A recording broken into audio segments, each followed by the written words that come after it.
સૌપ્રથમ આપણે EAN એટલે કે ઇફેક્ટિવ એટોમિક નંબર વિશેની આપણે સમજૂતી લેશું.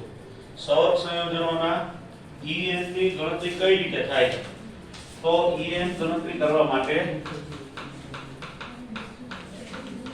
તમારે જે આપણી મધ્યસ્થી પરમાણુ છે તેનો આપણે પરમાણુ ક્રમાંક લખવાનો છે, એટલે કે Z નું મૂલ્ય દર્શાવવાનું થાય માઈનસ ઓક્સિડેશન અવસ્થા, ઓક્સિડેશન સ્ટેટ, ઓક્સિડેશન અવસ્થા માઈનસ કરવાની અને પ્લસ લિગેન્ડના ઇલેક્ટ્રોનની સંખ્યા, લિગેન્ડના ઇલેક્ટ્રોનની સંખ્યા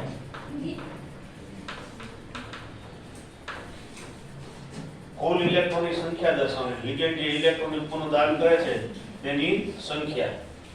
આ રીતે આપણે મૂલ્ય ઉમેરશું એટલે આપણને EAN નું મૂલ્ય પ્રાપ્ત થશે. જેમ કે દાખલા તરીકે સવર્ગ સંયોજન લઈએ K2 FeCN6 દાખલા તરીકે આપણો આ સવર્ગ સંયોજન છે.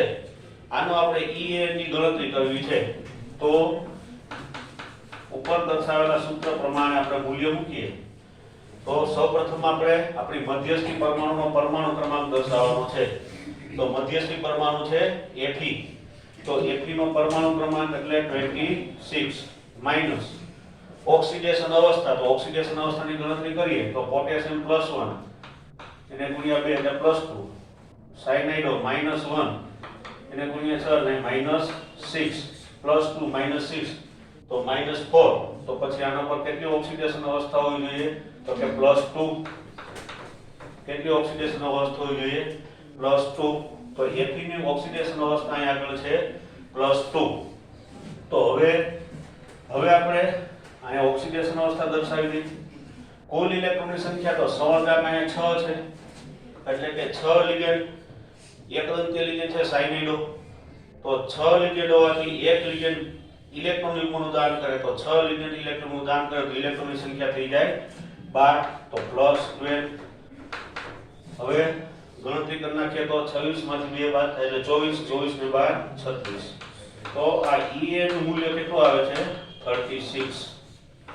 તો આ રીતે આપણે કોઈ પણ સંકીર્ણ સંયોજનોના આ રીતે EAN ની ગણતરી આપણે કરી શકીએ. દાખલા તરીકે બીજું કોઈ એક સંયોજન લઈ લઈએ, જેમ કે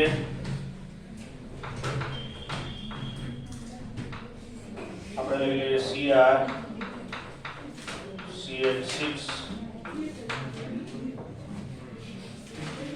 +4 -4 CR6 -4.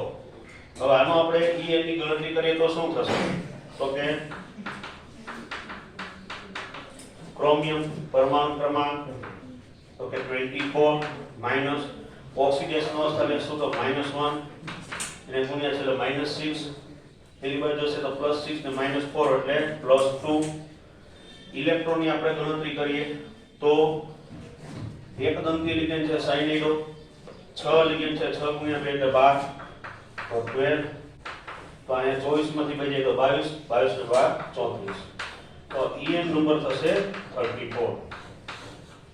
તો આ રીતે આપણે સૌર સંયોજનના EAN નંબર તમને જેની એક્ઝામમાં પૂછાય છે તો આ રીતે આપણે એની ગણતરી કરી શકીએ.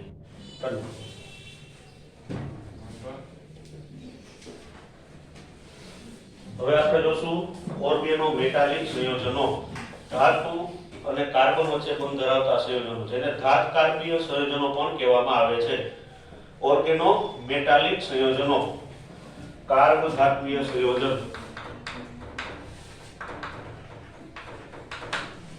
આ પ્રકારના સંયોજનોમાં ધાતુ અને કાર્બન વચ્ચે બંધ જોવા મળે. આ પ્રકારનો બંધ રચાય છે. ધાતુ અને કાર્બન વચ્ચે બંધ રચાતો હોય એવા સંયોજનોને ઓર્ગેનો મેટાલિક સંયોજનો તરીકે ઓળખવામાં આવે છે. દાખલા તરીકે C2H5 twice diethyl zinc, C2H5 twice Zn. તો આપણે એનું બંધારણ તપાસીએ તો ખ્યાલ આવશે. આ ઝિંક, પછી અહીંયા આગળ અહીં તમે જોઈ શકો કે ઝિંક છે એ કાર્બન સાથે બંધ બનાવે છે.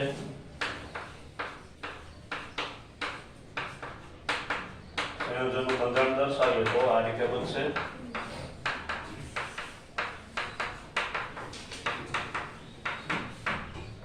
અહીંયા આગળ આ જે જોવા મળે છે ઝીંક અને કાર્બન વચ્ચે અહીંયા બંધ આવેલો છે, તો આ સંયોજન આપણું થશે એ ઓર્ગેનોમેટાલિક પ્રકારનું સંયોજન થશે કે જેમાં ધાતુ અને કાર્બન વચ્ચે બંધ જોવા મળે. આ ઉપરાંત અન્ય ઉદાહરણ લઈએ તો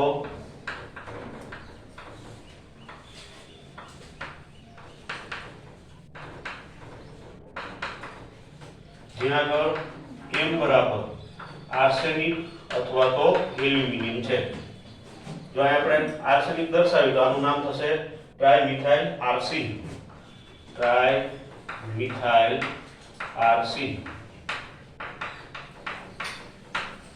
જો કે આપણે એલ્યુમિનિયમ દર્શાવ્યું તો થશે ટ્રાઇમિથાઇલ એલ્યુમિનિયમ. તો આ પણ ઓર્ગેનોમેટાલિક સંયોજન છે. આ તમે જોઈ શકો ધાતુ અને કાર્બન વચ્ચે બંધ જોવા મળે છે, તો આ ઓર્ગેનોમેટાલિક સંયોજન થશે. એવું જ એક ઉદાહરણ લઈ લઈએ તો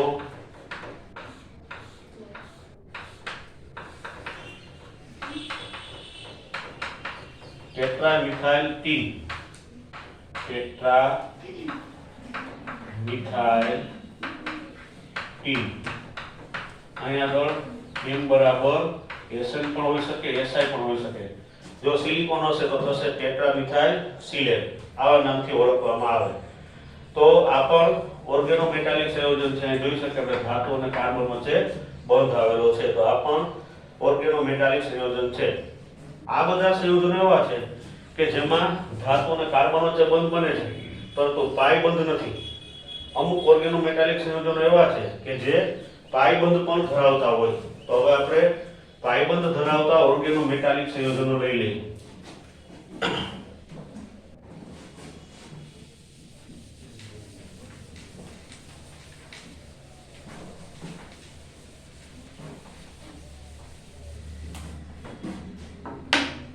પાઈ બંધ ધરાવતા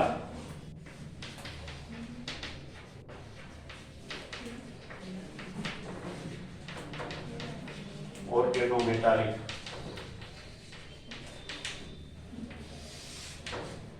જેમાં સમાવેશ થાય છે સીઝ સાલ્ટ, જીસ સાલ્ટ, જીસ સાલ્ટ. કઈ રીતે બને છે આપણે જોઈ લઈએ. K2PtCl4. આની પ્રક્રિયા આપણે ઇથિન સાથે કરીએ C2H4 તો આ જીસ સાલ્ટ નું નિર્માણ થાય છે. જીસ સાલ્ટ શું છે જોઈએ આપણે. PtCl3 અને અહીં આગળ સાથે સાથે પ્લેટિનમ સાથે ક્લોર ઉપરાંત આ ઇથિન પણ બંધ બનાવશે C2H4 પ્લસ KCl. તો આ જે આપણું બન્યું છે એ છે જીસ સાલ્ટ. એનું આપણે બંધારણ તપાસીએ તો આ રીતનું બનશે. મધ્યસ્થી પરમાણુ આપણું પ્લેટિનમ છે, આ ઉપરાંત સવર્ગાંક 4 છે, તો આપણે અહીંયા આગળ પ્લેટિનમ ફક્ત 4 બંધ પહેલા આવશે, પછી ઇથિન જોડાશે Cl Cl Cl અને અહીંયા આગળ જોડાશે ઇથિન.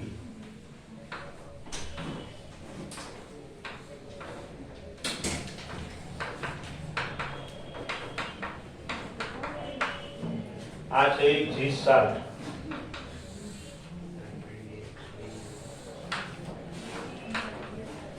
તો અહીંયા પણ તમે જોઈ શકો ધાતુ અને કાર્બન વચ્ચે બંધ બને છે. સવર્ગાંક ગણીએ તો 1 2 3 4 અને 5. તો આ રીતે જીસ સાલ્ટ છે એ પાઈ બંધ ધરાવતું, કારણ કે આ છે આપણો સિગ્મા બંધ, તો આ પાઈ બંધ ધરાવતું ઓર્ગેનોમેટાલિક સંયોજન છે. આ ઉપરાંત ફેરોસિન અને ડાયબેન્ઝીન ક્રોમિયમ એ પણ ઓર્ગેનોમેટાલિક સંયોજન છે કે જે પાઈ બંધ ધરાવે છે. દાખલા તરીકે ઉદાહરણ લઈ લઈએ આપણે.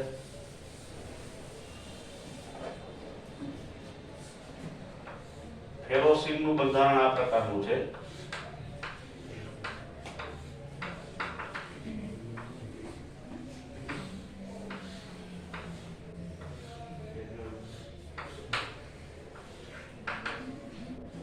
આનું નામ શું છે? ફેરોસિન.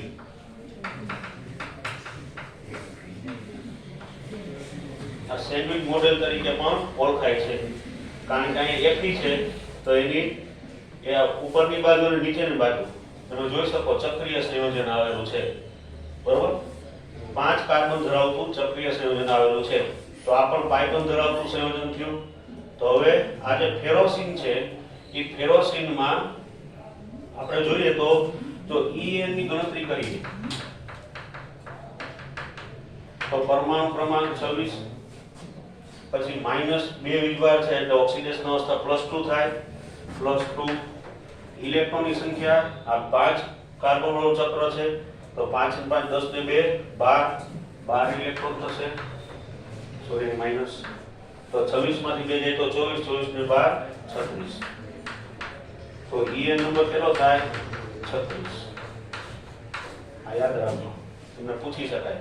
પણ આ બંધારણ છે એ અવારનવાર પૂછાય છે જીનીટમાં. તો આનું નામ છે ફેરોસીન.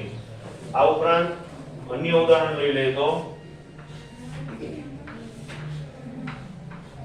ડાયબેન્ઝીન ક્રોમિયમ,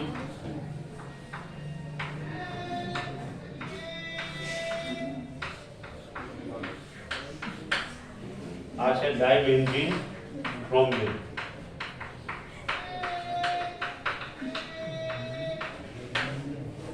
ડાયબેન્ઝીન ક્રોમિયમ આ પણ પાઇ બંધ ધરાવતું ઓર્ગેનોમેટાલિક સંયોજન છે. આનો આપણે En ની ગણતરી કરીએ તો ક્રોમિયમ પરમાણુ ક્રમાંક 24,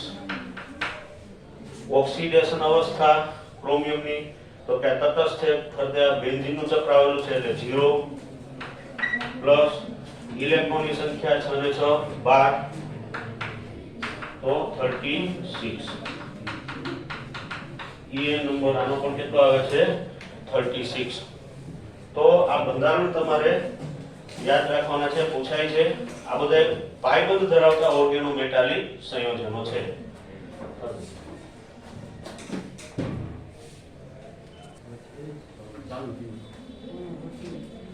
ચાલુ થઈ ગયું.